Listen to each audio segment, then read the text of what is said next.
I've been struggling the past several days with just readjusting some things.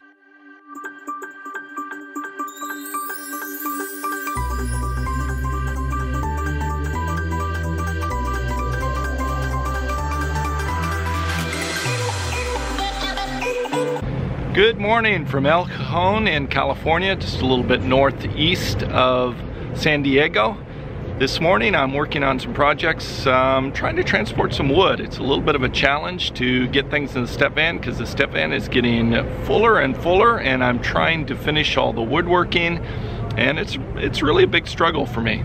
I'm parked outside of Strata Forest Lumber, and this morning I'm picking up a sheet, 4x8 sheet of plywood, because I'm running out of reclaimed materials to use for my project.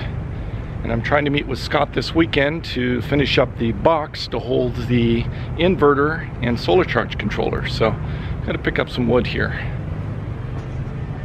Paid for the plywood, just got to move the step van over to their loading dock. Trying to figure out where to put this plywood in the step van, and I think I came up with an ingenious idea. So my ingenious idea is to strap this piece of plywood right in front of this piece of countertop here that we built at Jamie's van build party. So I took a little, I guess, D-ring and put it on one end and a D-ring on the other end, and hopefully I'll run a strap between the two. Here's the first D-ring and the strap, and then the second D-ring over here, so I can run the strap along the front of the countertop and over to there, and I measured it to be about 8 feet. Things are a little bit of a mess today because I'm trying to move things around and get the plywood in here and work on some other projects, so it's going to be a busy day. I'm going to have to remove the jump seat here in order to get this piece of plywood in.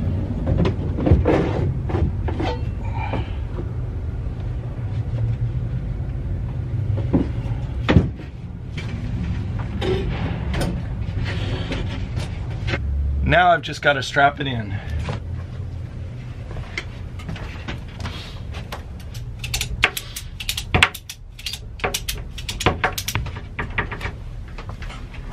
Hopefully that'll work.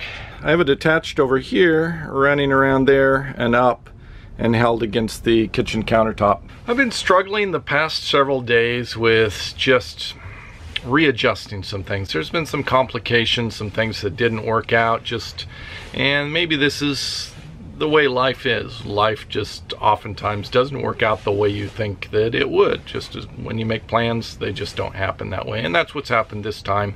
And that's with the cabinet making, the construction, and the electrical. It's just going a lot further behind schedule for a number of reasons. So today, making some more progress with Scott. We're going to be working on a number of projects.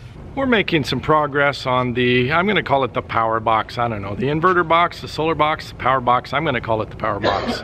And we're making progress, but it's a little hard because I'm trying to focus on learning and helping Scott. And so doing these videos is just a total interruption to the workflow. I admire the YouTubers that are able to do it just because it's not working well for me. So I think what I'm going to do is just pause every once in a while and try to give you guys an update on where we're going with it.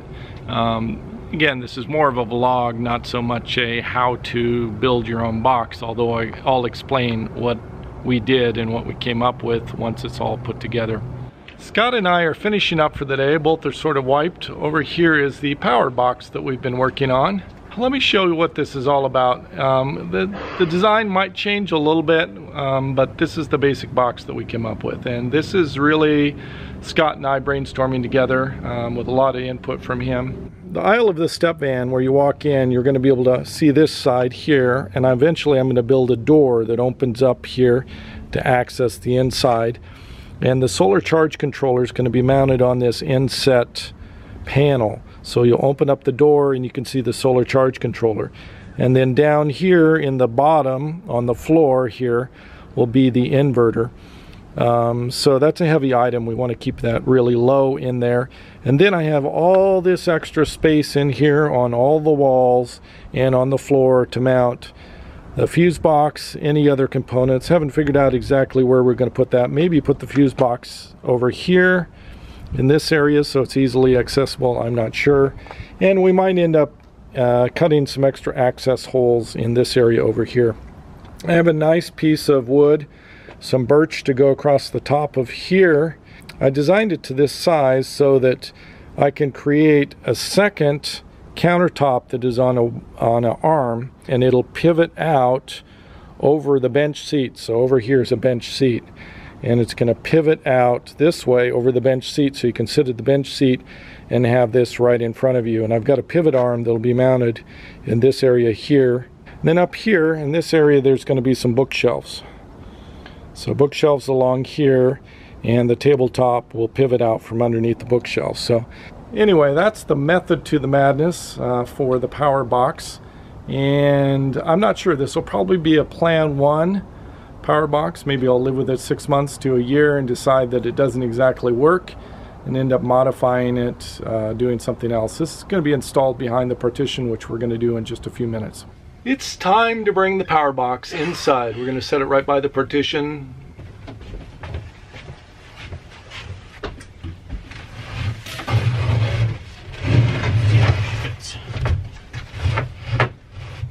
And there you have it.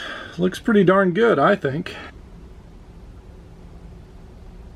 We're done for the day. I am exhausted. I don't feel like I documented this very well. I'm really struggling with doing these videos and figuring out how to do construction videos and to sort of document it without interrupting the flow, especially if I have somebody helping me out. If you have any tips or advice, if you've done this before or seen other people that have figured out how to do it, I'd really like to increase the quality of my vlog experience when I'm doing a build out like this, working all day.